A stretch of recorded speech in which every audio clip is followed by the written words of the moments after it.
When I first decided to move to Alaska, everyone thought I was crazy.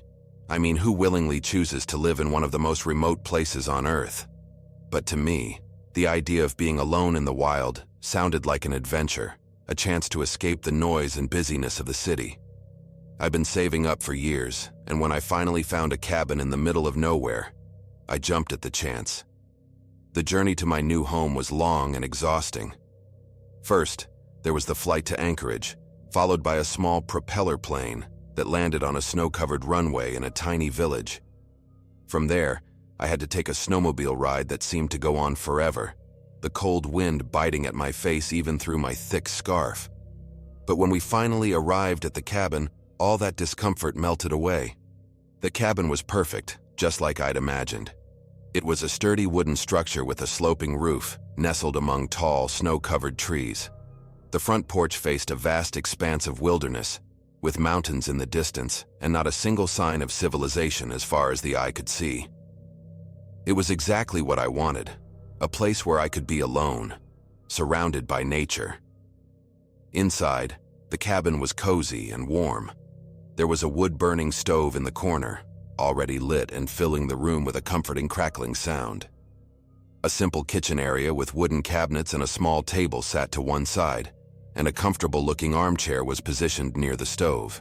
There was a bedroom in the back, just big enough for a bed and a dresser, and a tiny bathroom with a shower that ran on a generator. I spent the first day unpacking and settling in, arranging my things and making the cabin feel like home. As the sun started to set, I decided to take a walk outside to explore my new surroundings. The air was crisp and cold, and my breath formed little clouds as I exhaled. The snow crunched under my boots as I wandered around, taking in the beauty of the landscape. The only sounds were the wind whispering through the trees and the occasional call of a distant bird. It was so quiet, so peaceful, that I felt a sense of calm wash over me. But as the light began to fade, I realized just how quickly it got dark in Alaska. The sun seemed to disappear all at once, plunging the world into a deep twilight. The shadows grew longer, and the trees took on an eerie appearance, their branches twisting and reaching like skeletal arms. The temperature dropped rapidly, and I decided it was time to head back to the cabin. By the time I reached the porch, it was almost completely dark.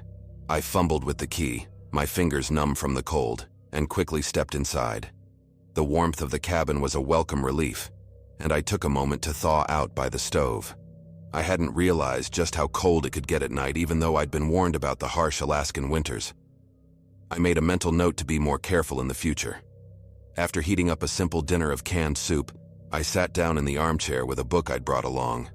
The firelight flickered on the pages as I read, the quiet of the cabin wrapping around me like a blanket. It was exactly what I'd been craving, a place where I could relax, away from the noise of the city. But as the night wore on, I started to notice just how different the quiet here was. In the city, even at night, there was always some kind of noise. A car passing by, distant voices, the hum of electricity. But here, in the middle of the Alaskan wilderness, the silence was complete and overwhelming. It wasn't just quiet. It was as if the world itself had gone still. I could hear the ticking of my watch, the rustle of my clothes as I shifted in the chair, and the faint crackling of the fire. But outside, there was nothing, not even the wind. The silence should have been comforting, but instead it made me uneasy. I tried to focus on my book, but my mind kept drifting. Every now and then I thought I heard something, a faint creak, a distant thump. I told myself it was just the cabin settling, or maybe an animal outside. After all, I was in the wilderness, where there were bound to be all kinds of creatures wandering around at night. But the noises didn't stop. Every few minutes, I would hear something else, a soft tapping, like fingernails on wood, or a low, almost inaudible hum. I kept glancing up from my book, expecting to see something, but there was nothing there. Just the cabin, warm and cozy, the fire casting long shadows on the walls. By the time I decided to go to bed, my nerves were on edge. I told myself I was being silly, that I was just not used to the quiet and the isolation.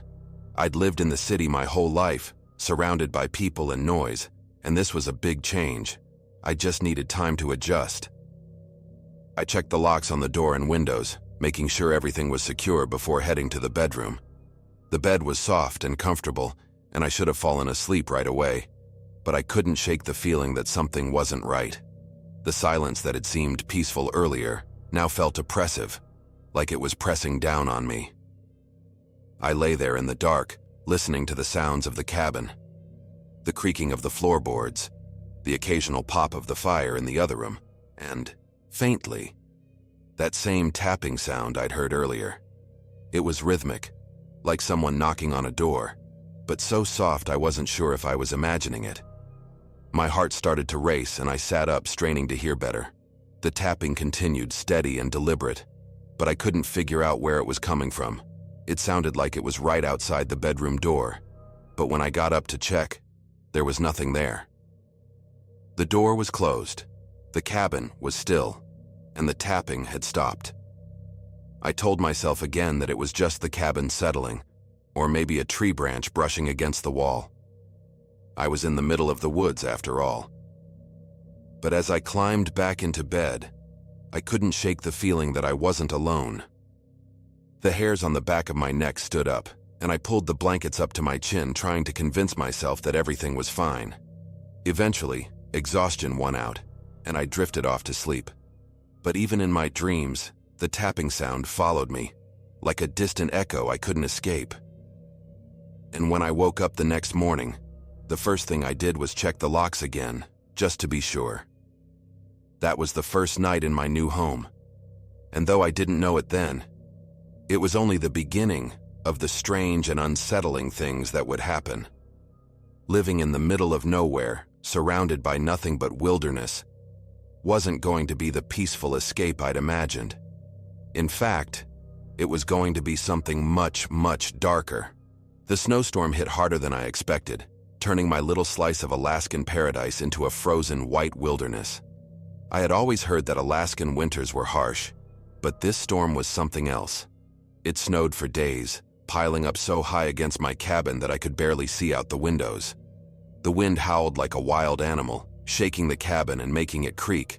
I had plenty of supplies, so I wasn't too worried, but being stuck inside started to make me feel a little stir-crazy. The storm seemed endless, like I was trapped in a snow globe that someone kept shaking. On the third day of the storm, I finally noticed something strange. I was bundled up in layers, staring out the window, trying to make out anything through the thick blanket of white. That's when I saw them. Footprints. They were fresh, leading up to my cabin and stopping right at the door. My heart skipped a beat. Who could be out in this storm? The nearest neighbor was miles away, and the only animals I'd seen around here were birds and the occasional moose, neither of which would leave footprints like these. The tracks were deep, clearly made by something or someone heavy. The snow was so thick and untouched everywhere else that these footprints stood out like a sore thumb. They led from the edge of the trees, across the clearing, and right up to my front door. But here's the weirdest part. There were no tracks leading away. Whoever or whatever had made them hadn't left. They had only arrived. I felt a chill that had nothing to do with the weather. I moved away from the window and went to check the door, half expecting to find someone or something standing on the other side. My hand shook as I reached for the doorknob, the cold metal biting into my skin. I hesitated for a moment, every instinct in my body screaming at me not to open it. But curiosity got the better of me, and I slowly turned the knob, pulling the door open just a crack. There was nothing. Just the swirling snow. The wind howling like a ghostly voice. I opened the door wider and stepped outside, my boots crunching in the fresh snow. The footprints were still there, leading right up to where I stood. But they stopped dead at my door, like whoever made them had just vanished into thin air. I looked around trying to see if there were any other tracks leading away from the cabin, but the snow was untouched, smooth and perfect, except for that single set of prints. A cold shiver ran down my spine, and I quickly retreated back inside, slamming the door shut behind me. I tried to shake off the feeling that I was being watched, telling myself that the footprints could have been made by a traveler who got lost in the storm. But deep down, I knew something wasn't right. I started to feel like I wasn't alone out here, like there was someone, or something, out there in the snow, watching me, waiting. The storm continued to rage outside, but it was the silence inside my cabin that scared me the most. After a few days of living in the cabin, I started to notice something strange. It was small at first, like a feeling deep inside me that something wasn't right. At night, when everything was quiet, I began to hear whispers.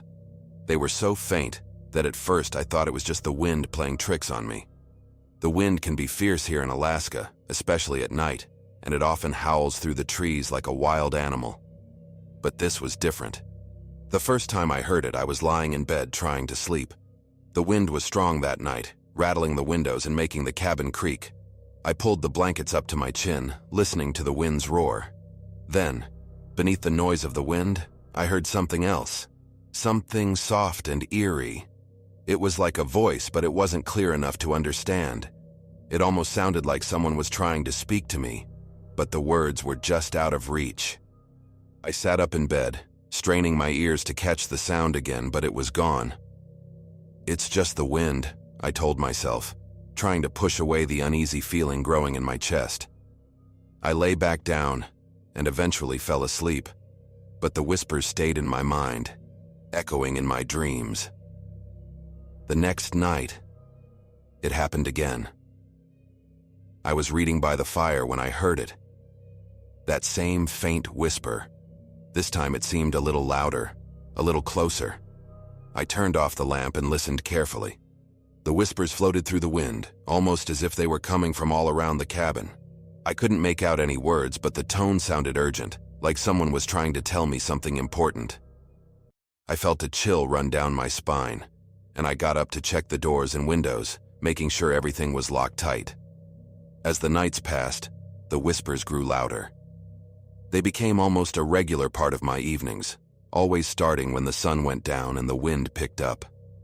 I tried to ignore them, convincing myself it was just my imagination, but the feeling of unease never left. Sometimes the whispers seemed to come from just outside the cabin, and I'd rush to the window expecting to see someone standing there. But there was never anyone there, just the dark, empty wilderness. One night, after hearing the whispers again, I decided I couldn't take it anymore. I grabbed a flashlight and my coat and stepped outside, determined to find out where the whispers were coming from. The cold hit me immediately, making me shiver, but I didn't care.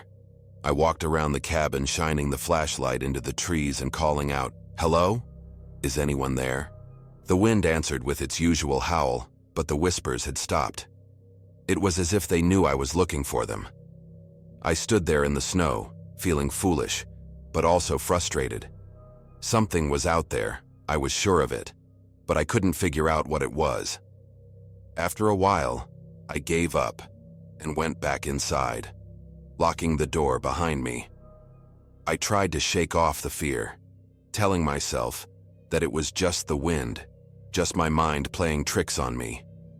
But deep down, I knew there was something more to it, something I couldn't explain. As I lay in bed that night, the whispers returned, and I knew this was just the beginning of something far more terrifying.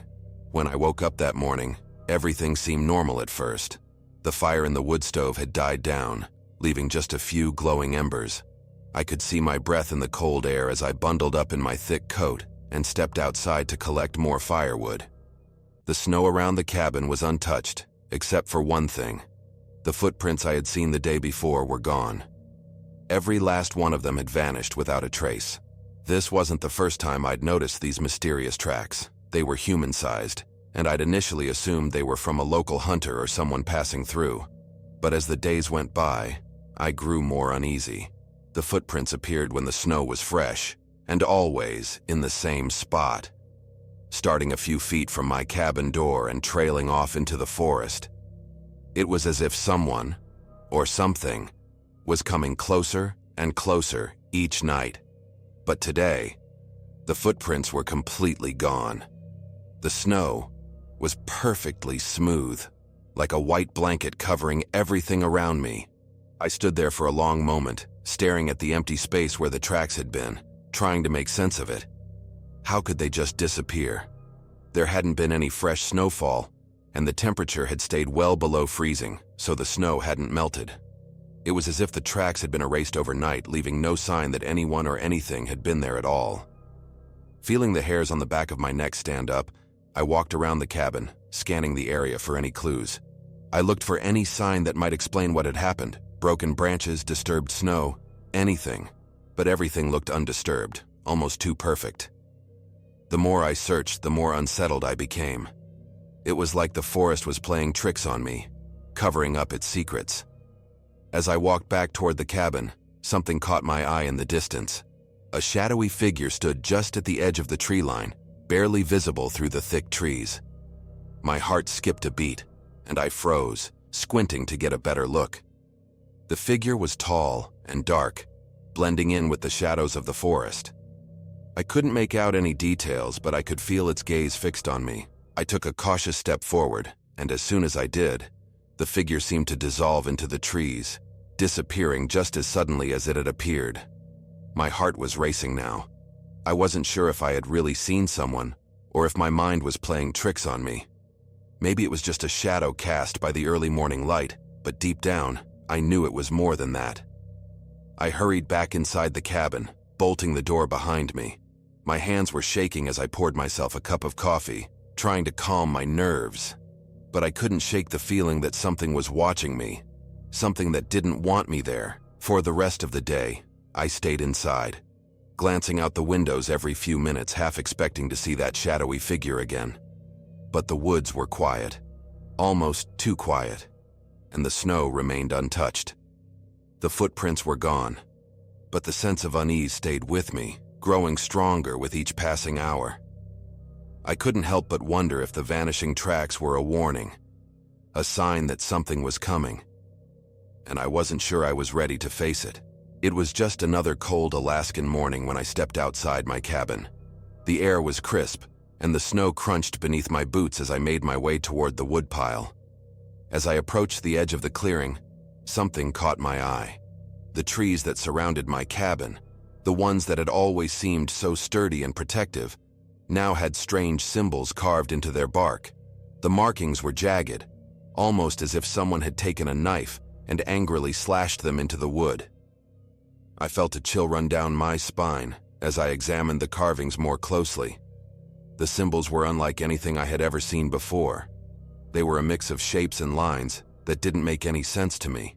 Some looked like twisted versions of letters, while others were more abstract, almost like ancient runes. I tried to convince myself that it was just some sort of prank, maybe left by hunters or travelers passing through the area. But deep down, I knew that wasn't the case.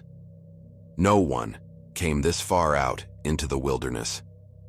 The longer I stared at the symbols, the more uneasy I became. It was as if the carvings were radiating a sinister energy, filling me with a sense of dread. I tried to shake off the feeling and went back inside the cabin, determined to forget about it. But the images of those strange symbols stayed with me throughout the day, creeping into my thoughts no matter how hard I tried to focus on something else. By evening, I couldn't take it anymore. The symbols were driving me crazy, so I decided to go back outside and erase them. I grabbed a hatchet and made my way to the trees, determined to chop away the unsettling markings. As I chipped at the bark, the symbols slowly disappeared, but the feeling of unease didn't go away. I spent hours making sure every last mark was gone, hoping that by erasing them, I would also erase the bad feeling they had given me. Satisfied that I had done all I could, I returned to the cabin exhausted but relieved. I convinced myself that everything would be back to normal in the morning, that the strange symbols were just a bizarre anomaly, nothing more. But when I woke up the next day and stepped outside, my heart sank. The symbols were back. Not only that, but they were even deeper and darker than before, as if someone, or something, had taken the time to carve them with even more force and precision. I stood there staring at the trees in disbelief. It was like the forest was alive, and it was trying to send me a message. The symbols felt more like a warning now, a warning that I was not welcome here. Fear gripped me as I realized that whatever was responsible for these carvings wasn't gonna stop. I was being watched, maybe even hunted, and there was nothing I could do to escape it. The remote Alaskan wilderness that I had once found so peaceful and inviting was quickly turning into a terrifying and unpredictable nightmare. The nights in Alaska had always been unsettlingly quiet, but this night was different. The wind howled outside, rattling the windows of my cabin with a ferocity I hadn't experienced before. It was well past midnight, and I had been trying to sleep, but the eerie silence of the wilderness was keeping me awake. The only sounds I could hear were the faint creaks of the cabin settling and the occasional gusts of wind that sounded almost like whispers. I tossed and turned, trying to calm my racing thoughts, but an uneasy feeling in the pit of my stomach wouldn't let me rest. Suddenly I heard it, a loud echoing knock on my front door. The sound reverberated through the cabin, freezing me in place. My heart pounded in my chest as I lay there, too terrified to move. Who could possibly be out there in the middle of the night, in the middle of nowhere? The knock came again, louder and more insistent this time, as if whoever was on the other side was growing impatient. I forced myself to sit up, my breath coming in short, shallow gasps. My mind raced with possibilities. Was it a lost traveler? Someone needing help? But I knew it was something else, something that didn't belong in this world. The uneasy feeling from earlier grew stronger, turning into a cold dread that seeped into my bones. Slowly, I swung my legs over the side of the bed and stood up. My hands trembled as I grabbed the flashlight from the nightstand, its beam cutting through the darkness of the cabin. The knocking had stopped, but the silence that followed was even more terrifying. I crept toward the door, every step feeling like it took an eternity. The wooden floorboards creaked under my weight, the sound echoing through the cabin like a warning. When I reached the door, I hesitated, my hand hovering over the doorknob. Every instinct told me not to open it, to stay locked inside where it was safe. But the curiosity, the need to know what was out there, overpowered my fear. With a deep breath, I grasped the doorknob, turned it, and slowly pulled the door open. What I saw sent a chill down my spine. Nothing. The doorway was empty, leading only to the dark, snow-covered landscape outside. The wind whipped past me, sending a blast of freezing air into the cabin. But there was no one there. I stepped outside, shining my flashlight around, but the beam revealed nothing but untouched snow. There were no footprints, no signs of anyone having been there at all. I stood there for a moment, confused and on edge, before deciding to go back inside. As I turned to close the door, I heard it. Footsteps behind me. They were soft, almost inaudible, but unmistakable. My blood ran cold as I spun around, shining the flashlight into the cabin. But again, there was nothing. No one in sight. The footsteps continued, coming from inside the cabin now, echoing through the small space. They were deliberate and slow, like someone, or something, was walking right behind me. Panic surged through me as I backed away, my flashlight flickering as if it was about to die. My mind raced, trying to make sense of what was happening, but nothing about this night made sense. I called out, hoping to get a response, but my voice sounded small and scared in the darkness. The footsteps stopped suddenly, and an eerie silence fell over the cabin. I stood frozen, too terrified to move, waiting for something, anything, to happen. But there was nothing. The cabin remained silent, and the only sound was the wind howling outside. I backed up slowly, never taking my eyes off the dark interior of the cabin. My hand fumbled for the doorknob, and I quickly shut the door, locking it behind me. I leaned against the door, heart pounding, struggling to calm my breathing. Whatever had been in the cabin was gone now, leaving me alone once again. But the dread lingered in the air. It was a strange feeling in the pit of my stomach, like something was wrong, but I couldn't put my finger on it. The first thing I noticed was how cold the cabin had become, even though the fire had been burning all night. I wrapped myself in a blanket and looked around, and that's when I saw it. The cabin had changed. The walls, once sturdy and warm, now looked old and worn, like they had aged overnight. The wood was splintered, with deep cracks running along the surface. I rubbed my eyes, thinking it was just the dim morning light playing tricks on me. But when I looked again, it was still the same. I got out of bed and walked around, feeling uneasy. The floor creaked loudly with each step, much louder than it had before, almost as if the cabin was groaning under some unseen weight. The furniture, too, had changed. The table was now crooked, one of its legs nearly broken off, and the chairs looked like they could collapse at any moment. The curtains, once a bright, cheerful color, were now tattered and covered in dust. As I moved closer to the walls, I saw something that made my blood run cold. The strange symbols that I had found carved into the trees outside were now etched into the walls of my cabin. They were deep and dark, as if someone, or something, had carved them with great force. The symbols seemed to pulse with a dark energy, and looking at them made me feel sick to my stomach. I reached out to touch one of the symbols, but the moment my fingers brushed against it, a sharp pain shot through my hand, and I pulled back quickly. It was like the symbol had burned me, even though the wood felt cold and smooth. I backed away, my heart pounding in my chest.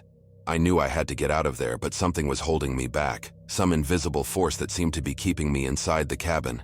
With a surge of adrenaline, I ran to the door and yanked it open. But instead of the familiar clearing and snow-covered trees, I was met with a dense, dark forest that seemed to go on forever. The trees were tall and twisted, their branches reaching out like skeletal hands. The path that had once led to the cabin was gone, replaced by thick underbrush and tangled roots. Panic set in as I realized that my cabin, my safe haven, had somehow been transported to this eerie, otherworldly forest. I was completely alone, surrounded by the dark symbols and the suffocating presence of the trees. The cabin, which had once felt like a home, now felt like a prison, and I had no idea how to escape. I tried to calm myself down, but the fear was overwhelming. The whispers that I had heard in the wind before were now louder, more insistent, as if they were coming from inside the cabin itself. They seemed to be urging me to stay, to give in to whatever force had brought me here. But I knew I couldn't stay, not if I wanted to survive. I took a deep breath and made a decision. I wasn't going to let this nightmare consume me. Grabbing my backpack, I stuffed it with whatever supplies I could find and prepared to leave. I didn't know where I was going, but I knew I had to get away from the cabin, away from the symbols, and away from whatever dark force was trying to keep me there. With one last look at the cabin, I stepped out into the dark, unfamiliar forest, hoping against hope that I would find a way out before it was too late. I woke up that morning, feeling like something was terribly wrong. The moment I opened my eyes, I noticed it. The cabin, once a cozy and warm retreat, had transformed overnight. The walls that had once held pictures of my adventures were now cracked and peeling, covered in those strange, unsettling symbols I had seen before. The furniture looked ancient, as if it had been abandoned for years, with cobwebs hanging from every corner. My heart pounded in my chest as I realized that this wasn't just my imagination. Something had changed my cabin, turning it into a place I didn't recognize. I tried to convince myself that it was just my mind playing tricks on me, but deep down, I knew better. The whispers I had been hearing in the wind, the strange footprints and the shadowy figures, everything was connected. I felt like I was living in a nightmare, but I couldn't wake up. I knew I had to get out of there, but when I reached for the door, my hand hesitated. What if the door didn't lead to the outside world anymore? What if I was trapped in this twisted version of reality forever? Summoning all my courage, I opened the door. But instead of the familiar snowy landscape I had grown accustomed to, I was met with a dense, dark forest. The trees loomed high above me, their branches twisted into unnatural shapes. The path I used to take into town was gone, replaced by a narrow, winding trail that disappeared into the shadows. My breath caught in my throat.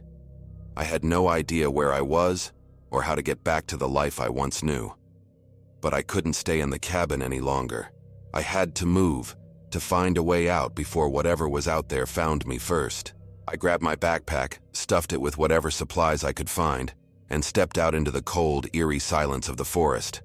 The air was thick with tension, as if the trees themselves were watching me, waiting for me to make a mistake.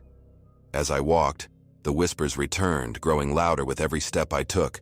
They were no longer just whispers. They were voices, clear and menacing, telling me to turn back, to return to the cabin. But I couldn't go back. I had to keep moving, no matter how terrified I was. The path ahead was uncertain, but anything was better than staying in that cursed place. The further I went, the more I felt like I was being hunted. I could hear footsteps behind me, quick and light, as if something was chasing me through the snow. I didn't dare look back, afraid of what I might see. Instead, I focused on the path ahead, hoping it would lead me to safety. But the forest seemed endless, and the whispers were growing louder, almost deafening. Just when I thought I couldn't take it anymore, I saw it. A faint light in the distance. It was small, barely visible through the trees, but it was my only hope. I pushed myself harder, running towards the light with everything I had left.